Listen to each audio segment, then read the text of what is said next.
Este é o módulo 2 da 13ª aula da disciplina de Análise de Investimentos e Gestão de Obras. Eu sou o professor Superri, do Departamento de Energia Elétrica da Universidade Federal de Juiz de Fora. Essa disciplina está dividida em 3 partes. Agora nós estamos estudando Análise de Investimentos. A aula 13 está dividida em 2 módulos. Neste segundo módulo, nós vamos fazer a análise de projetos industriais. Nesta análise econômico-financeira, nós vamos abordar um exemplo. Uma fábrica de cimento possui 2 fornos de 550 toneladas dia cada um, o que possibilita uma produção anual de 300 mil toneladas ano de cimento, a um preço de R$10.000 por tonelada. Portanto, uma receita de 3 bilhões. A estrutura de custos operacionais é mostrada a seguir. Todos os valores dessa planilha são em milhões de reais. Portanto, a receita líquida que nós temos com os 2 fornos é de 3 bilhões. Os custos diretos de produção totalizam 1 bilhão e 500 milhões de reais. Já os custos indiretos somam 300 milhões de reais. O subtotal de custos de produção, portanto, é de 1 bilhão e 800 milhões de reais.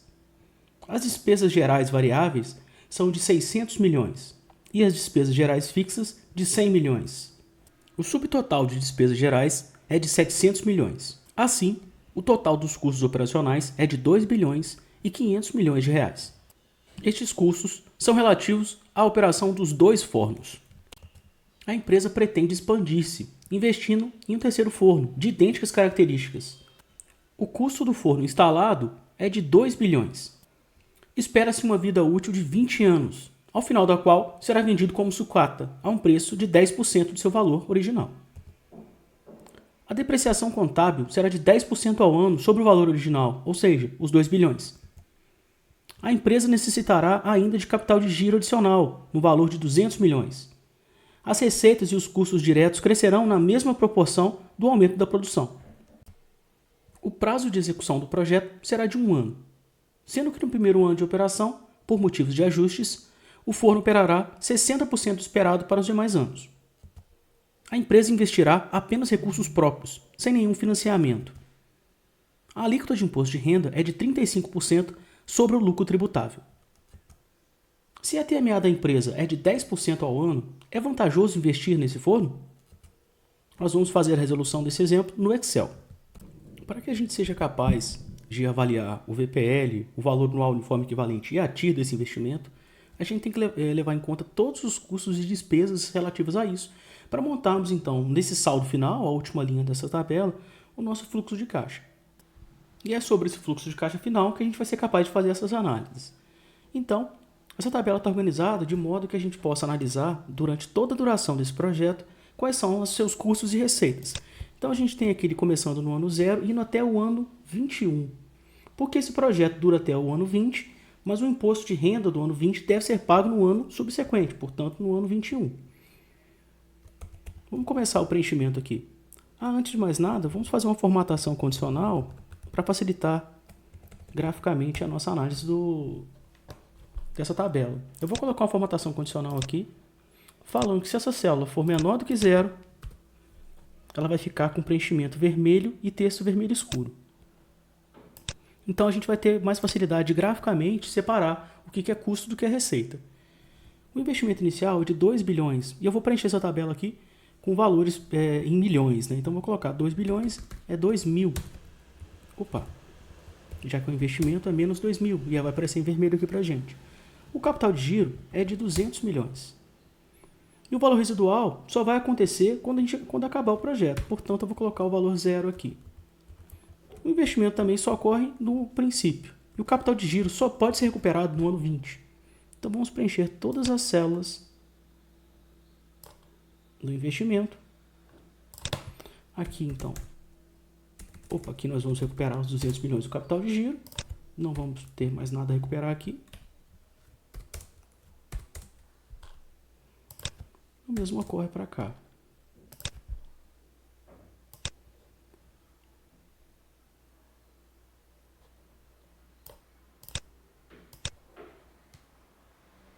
O valor residual é de 10% do valor investido, que vai ser recuperado como sucata.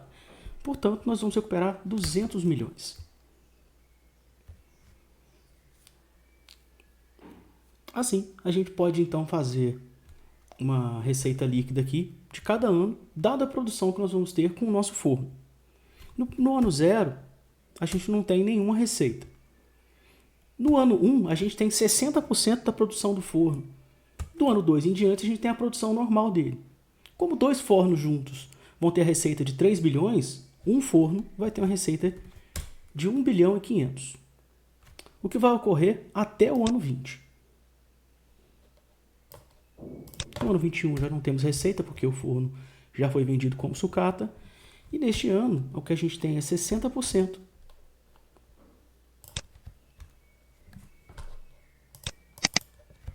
do valor dos outros anos. Os custos diretos e indiretos de produção também são nulos no período 0. Acontece que os custos indiretos de produção já estão sendo pagos pelos outros fornos. Então a gente pode desconsiderá-los para fazer essa análise, porque isso aqui é um incremento de um forno. Os outros custos já estão sendo pagos. De modo que a gente pode considerar que os custos indiretos são nulos para o nosso forno. Os custos diretos são de metade dos custos dos 2 fornos juntos.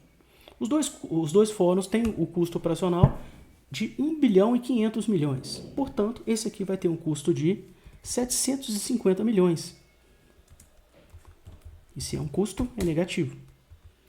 O custo direto varia com a produção. Se a nossa produção for de 60%, então aqui nós vamos ter a mesma situação, vai ser 60% do custo que nós tivermos. Assim, isso vai ocorrer até o ano 20.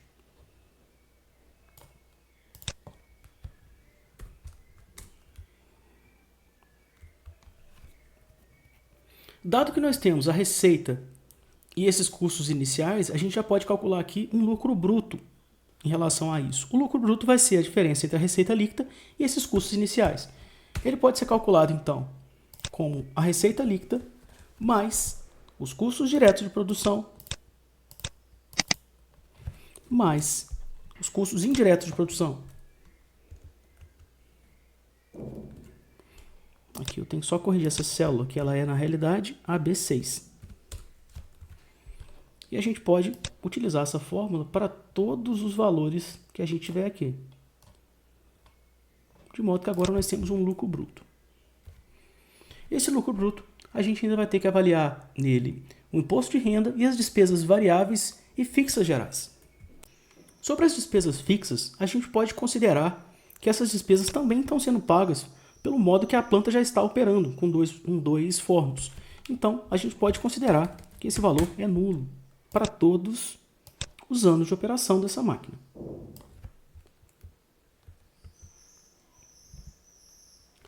As despesas variáveis são de 300 bilhões. Do ano 0, ela também é nula. Então, do ano 2 em diante, o nosso custo é de 300 milhões até o fim da vida útil dessa máquina, que ocorre no ano 20. No ano 21, essa despesa já é nula. No ano 1, ela é 60% do valor de 300 milhões. Portanto, é 60% dessa outra célula. A gente viu no enunciado desse problema que a gente pode usar a depreciação contábil como um prejuízo falso, né?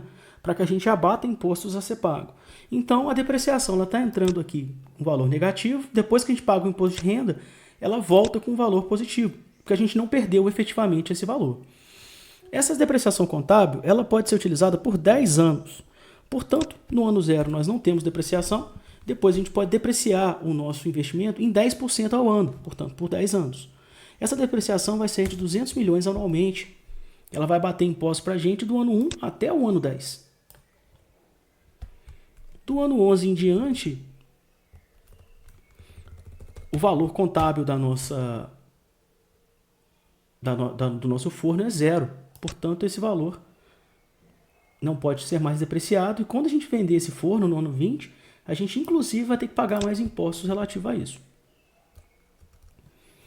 Agora a gente pode contabilizar o lucro antes do imposto de renda. Quem vai ser o lucro antes do imposto de renda? Vai ser o lucro bruto mais a contabilização das despesas variáveis mais as despesas fixas, que no caso são nulas, contando a depreciação e também o valor residual. Opa, peguei da célula errada aqui. Deixa eu corrigir isso. Então, repassando, né, vai ser a soma do lucro bruto, das despesas gerais, variáveis, mais despesas fixas gerais, mais a depreciação. Também levando em conta o que nós vamos receber de valor residual, porque ele tem que ser tributado. O capital de juros não entra nessa conta. Essa fórmula, que deu zero aqui, né, ela pode ser aplicada durante os 21 anos.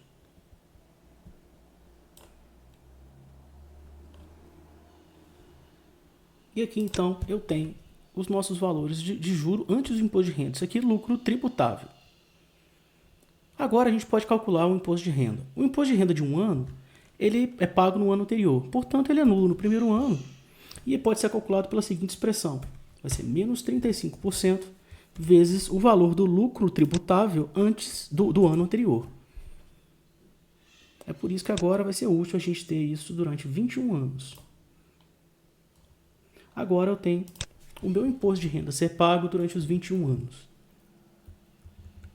Veja que esse imposto é bem mais baixo durante os 11 primeiros anos. Porque aqui a gente está entrando com o valor de depreciação. Agora, a gente pode determinar qual que é o saldo depois do imposto de renda. O saldo depois do imposto de renda vai ser igual ao valor de lucro antes do imposto de renda, somado ao valor do imposto a ser pago. Lógico, lembrando o sinal dessa operação. E agora, então, nós temos o saldo após o imposto de renda. O saldo final vai ser a soma desse saldo após o imposto de renda mais a depreciação, porque ela foi contabilizada como um prejuízo. Eu subtraí desse valor a depreciação, agora eu vou somá-la novamente.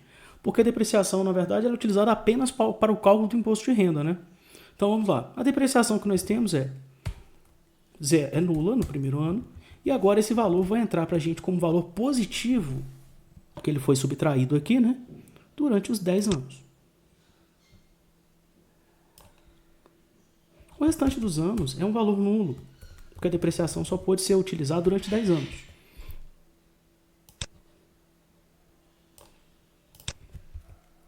E agora só falta para a gente um passo, determinar qual que é o saldo final.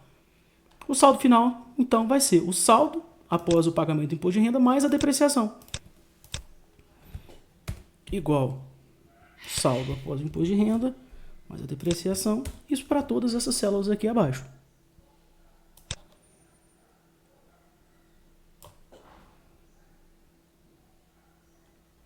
Nesse último caso aqui, essa última célula ainda precisa ser acrescido o valor do capital de giro que foi recuperado, que não está sendo levado em consideração para as demais.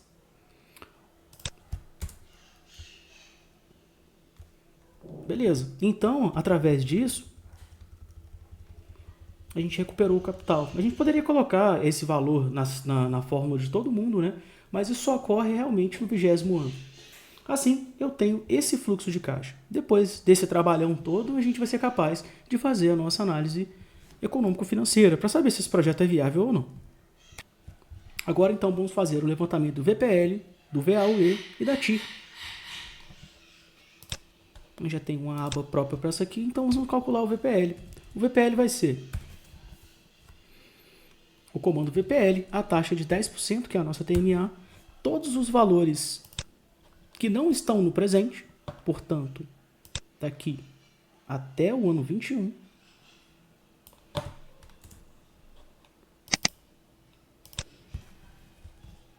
somado ao ano 1, ao ano 0, no caso, né, o primeiro valor.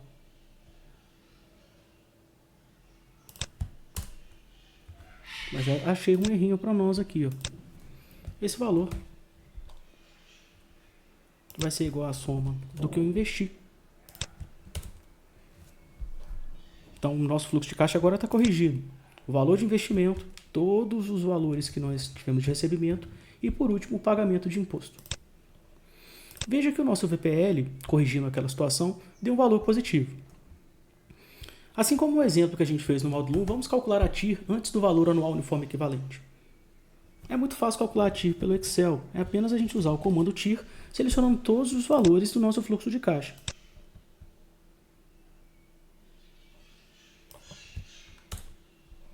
Veja que a nossa TIR deu 15%. Os dois resultados corroboram com a viabilidade do projeto, porque o VPL deu maior do que zero e a TIR deu maior do que a TMA, que é 10%. Agora a gente pode calcular o valor anual uniforme equivalente para o nosso projeto. Nosso projeto tem duração de 20 anos, mesmo que a gente tenha que pagar aquele imposto no ano 21. Então a gente vai pegar o nosso VPL e vai espalhar ele numa série A durante 20 períodos. Isso é muito fácil fazer no Excel usando o comando PGTO. Lembrando que o comando PGTO, da série de pagamentos, ele inverte o sinal. Portanto, eu vou colocar como menos PGTO a taxa de 10%, 20 períodos, e o valor presente é o VPL. E o valor anual uniforme equivalente que nós obtemos aqui é de 87 milhões e 100 mil. Assim, todos os nossos indicadores econômicos apontam para a viabilidade do projeto. Deste modo, esse projeto deve ser implementado por essa empresa, porque a taxa interna de retorno dele é superior à TMA, porque o VPL dele é maior do que zero e porque o valor anual uniforme equivalente dele também é maior do que zero. Esse é um bom projeto para essa empresa para conseguir aumentar os seus rendimentos. Este exemplo foi retirado do livro Análise de Investimentos, do Nelson Casaroto Filho e do Bruno Ramund Koptic. Chegamos ao fim do segundo módulo e também da nossa aula 13. Muito obrigado por assistir.